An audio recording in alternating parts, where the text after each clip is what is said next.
Vraiment quelque chose qui me frappe beaucoup. Ce qu'on voit là maintenant, c'est la mise en place d'un plan bien calculé depuis longtemps et qui continue. Depuis longtemps. C'est ça la différence. Avec ces phases. Oui, bien sûr, bien sûr, bien sûr. Et avec la nécessité pour eux de faire croire le monde extérieur qu'il s'agit d'événements qui ne contrôlent pas ponctuels. There is why 5,000 people living inside that area. It's called El Mawasi, and they are not allowed to have any greenhouses. They are not allowed to build one block. They are not allowed to build hospital. They are not allowed to use the roads. They having numbers. When they pass from there, they pass with numbers. Till today, if you don't have your number, you can't pass. And that area, basically farmers, they have to grow their products and they have to bring it to the market. And to bring it to the market, that's a hill of time. هذا كنا من الصبح قاعدين والله العظيم الواحد راسه جعته وهو قاعد من هناك لحد هنا وارجع ورا تعال روح ارجع ورا تعال ايش نسوي؟ احلف بالكيف ما شكلنا والله كنا تعبانه خالص يا خال ما ادرك اسوء من هيك والله تعبانه خالص ما لحقنا نجيب حق قطعي خضرتنا والله ما نقولوها خاص ربنا مش مبيوع بالمره العام انا اللي بقول لك ولا حدا في شيء 6000 دينار اللي خربت في ارضها 6000 دينار خربت في ارضها انا اللي بقول لك يعني بس هاي بن خالتي مسؤول 2 شيكل بعناها ما لقيناش حدا نشيلها والله حتى باقل من شيء والله العظيم ما لقينا حدا نشيلها ولا تهتم مظله 6000 دينار اللي بقول لك عنهم زلمتنا خربت بطاطا ما لقوا هاي بن خالتي مسؤول ما فيش سكر الطاوله ما فيش حدا نشيلها يعني انا لما اكون معي اكل وراي عشان اودي الاكل لاولادي ارهابي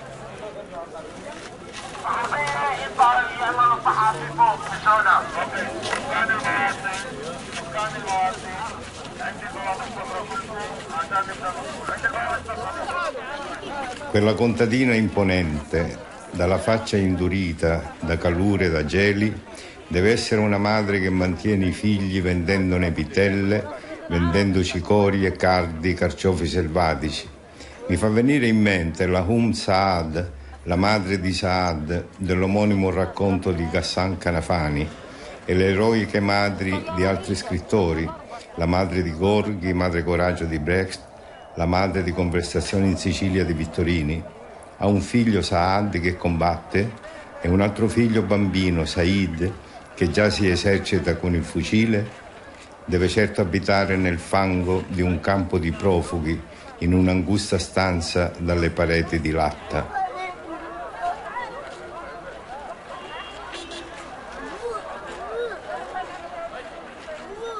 Sento l'inutilità di ogni parola, la sproporzione fra questo mio dovere di scrivere, di testimoniare, e della realtà che abbiamo visto, delle persone che abbiamo incontrato, e la grande tragedia che si sta svolgendo laggiù.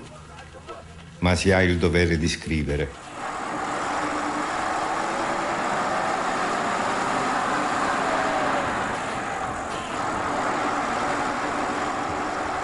Notre voyage en Palestine s'achevait. Je repensais à tous ces visages entrevus, tous ces hommes et ces femmes assignés à résidence, sur le sol d'un non-État, déplacés sur leur propre terre, qu'une armée étrangère détruisait et défigurait de jour en jour, espérant peut-être qu'ils cesseraient enfin de la reconnaître. Des hommes et des femmes chassés de leur histoire et qui cherchaient à reprendre pied dans un récit.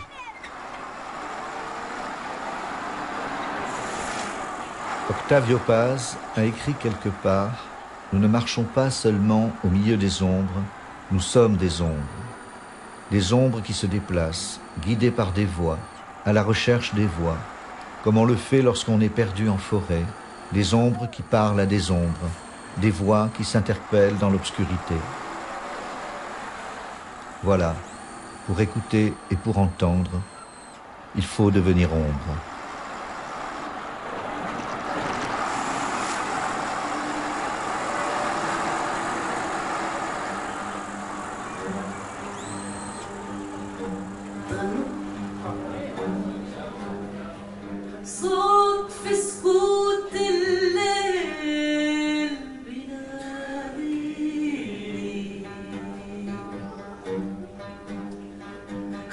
خلى دموعي تفر من عيني على فين يا موج الشوق بوديني.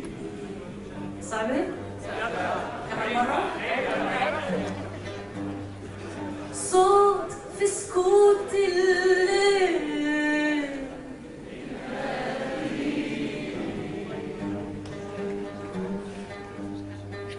خلى دموعي تفر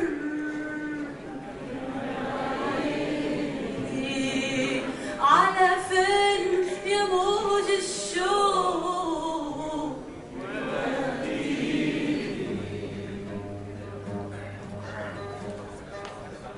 الحلم والمشهور وليل وين وقمر بصوت مرمر بيندهلي